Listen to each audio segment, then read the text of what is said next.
Saudara-saudari, marilah kita mendengarkan renungan dengan judul Yesus memberi makan 5.000 orang, yang berdasarkan pada Injil Yohanes bab 6 ayat 11. Lalu Yesus mengambil roti itu, mengucap syukur dan membagi-bagikannya kepada mereka yang duduk di situ. Demikian juga dibuat Yesus dengan ikan-ikan itu sebanyak yang mereka kehendaki. Dalam nama Bapa dan Putra dan Roh Kudus. Amin. Saudara-saudari terkasih dalam nama Tuhan Yesus Kristus. Bacaan Injil pada hari ini menampilkan peristiwa Yesus yang memberi makan 5.000 orang laki-laki, tidak termasuk perempuan dan anak-anak. Sebab dari segi budaya orang Yahudi, kaum perempuan dan anak-anak kadang tidak masuk hitungan atau dianggap warga kelas 2. Dikisahkan bahwa sesudah itu Yesus berangkat ke seberang Danau Galilea, yaitu Danau Tiberias. Orang banyak berbondong-bondong mengikuti Yesus karena mereka melihat mujizat-mujizat penyembuhan yang diadakannya terhadap orang-orang sakit. Dan Yesus naik ke atas gunung dan duduk di situ dengan murid-muridnya. Dan Paskah, hari raya orang Yahudi, sudah dekat.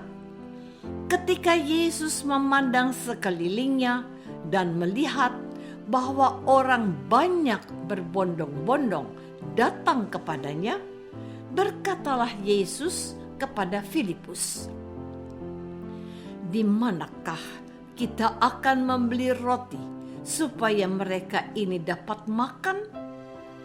Hal itu dikatakan Yesus untuk mencobai dia, sebab Yesus sendiri tahu apa yang hendak dilakukannya.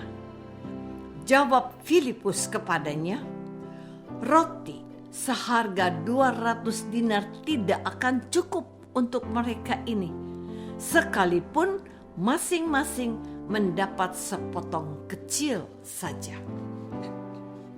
Saudara-saudari terkasih, setelah mendengar jawaban Filipus soal ketidakkemungkinan untuk membeli roti bagi 5.000 orang, seorang dari murid-murid Yesus, yaitu Andreas, saudara Simon Petrus, berkata kepadanya, "Di sini ada seorang anak yang mempunyai 5 roti jelai dan 2 ikan. Tetapi apakah artinya itu untuk orang sebanyak ini?" Kata Yesus, "Suruhlah orang-orang itu duduk."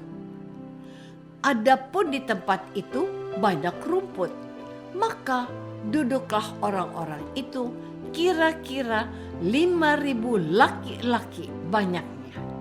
Lalu Yesus mengambil roti itu, mengucap syukur, dan membagi-bagikannya kepada mereka yang duduk di situ. Demikian juga dibuatnya dengan ikan-ikan itu, sebanyak yang mereka kehendaki. Dan setelah mereka kenyang, Yesus berkata kepada murid-muridnya, "Kumpulkanlah semua potongan-potongan roti yang lebih, supaya tidak ada yang terbuang."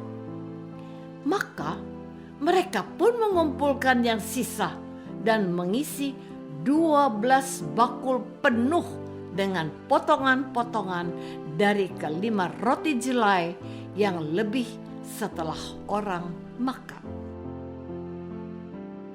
Saudara-saudari terkasih, kisah Yesus memberi makan kepada 5.000 orang yang ditulis dalam Injil Yohanes Injil Markus, Injil Matius, dan Injil Lukas hendak menggugah para rasul dan kita semua untuk berpikir dan mencari jalan keluar. Rasul Filipus menjadi orang pertama yang mencoba menyampaikan pendapatnya kepada Yesus dengan berkata, "Roti seharga 200 dinar tidak akan cukup untuk mereka ini, sekalipun masing-masing mendapat sepotong kecil saja." Filipus menghitung uang 200 dinar takkan cukup buat orang sebanyak itu. Kita tahu sedinar itu upah lazim 1 hari kerja bagi pekerja biasa dan boleh jadi hanya cukup bagi satu keluarga dengan 5 orang. Maka paling banyak dengan 200 dinar hanya akan dapat sediakan makanan bagi 1.000 orang, bukan 5.000. Masing-masing orang tak bakal mendapat sepotong kecil roti saja. Mendapatkan sepotong kecil roti sama saja dengan tidak makan. Hitung-hitungan Filipus bukan asal-asalan. Sebab Filipus berasal dari Betsaida, kota pusat perdagangan ikan di tepi danau tempat peristiwa ini terjadi. Jadi, menurut Rasul Filipus yang pandai berhitung, uang 200 dinar tidak cukup. Saudara-saudari terkasih, dalam situasi yang buntu itu muncul Rasul Andreas. Tetapi pikiran Andreas sama dengan Filipus. Tidak mungkin 5 roti dan 2 ikan untuk 5.000 orang. Namun saat para rasul bingung, Yesus hadir memberi jalan keluar yang pasti. Yesus melihat bahwa 5 roti dan 2 ikan cukup untuk 5.000 orang. Yang tidak dikirakan oleh para rasul-rasul adalah melibatkan Allah dalam masalah besar yang mereka hadapi. Sementara Yesus dengan sadar dan penuh keyakinan melibatkan Allah. Maka pertama-tama yang Yesus lakukan adalah mengucap syukur kepada Allah. Mengucap syukur berarti kita melihat segala sesuatu dalam kacamata Allah. Dalam kehidupan sehari-hari, kadang kita melihat sebuah masalah atau kesulitan dengan kacamata manusia, seperti yang dilakukan oleh Rasul Filipus dan Andreas. Tetapi melalui teks Injil hari ini, Tuhan Yesus hendak mengubah cara pikir dan cara pandang kita agar memakai kacamata Allah dalam menghadapi kesulitan atau masalah besar yang kita alami.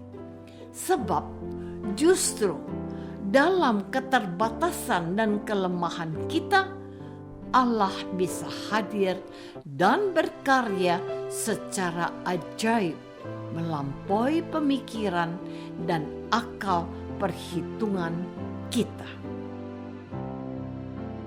Apakah kita sudah benar-benar percaya bahwa hidup kita sesungguhnya sebuah mujizat dan semua yang kita miliki adalah anugerah Allah? Marilah kita berdoa. Tuhan Yesus Kristus, Engkau memberi makan kepada 5.000 orang dengan 5 roti dan 2 ikan. Tuhan, ampunilah kami, sebab terkadang kami kurang percaya kepada kuasa dan belas kasih-Mu. Bantulah kami supaya iman kami semakin dikuatkan sehingga tidak takut akan hari esok. Doa ini kami persembahkan dalam nama Yesus, Tuhan dan pengantara kami. Amin. Semoga kita semua selalu dinaungi dan dibimbing oleh berkat Allah yang Maha Kuasa, Bapa dan Putra dan Roh Kudus. Amin.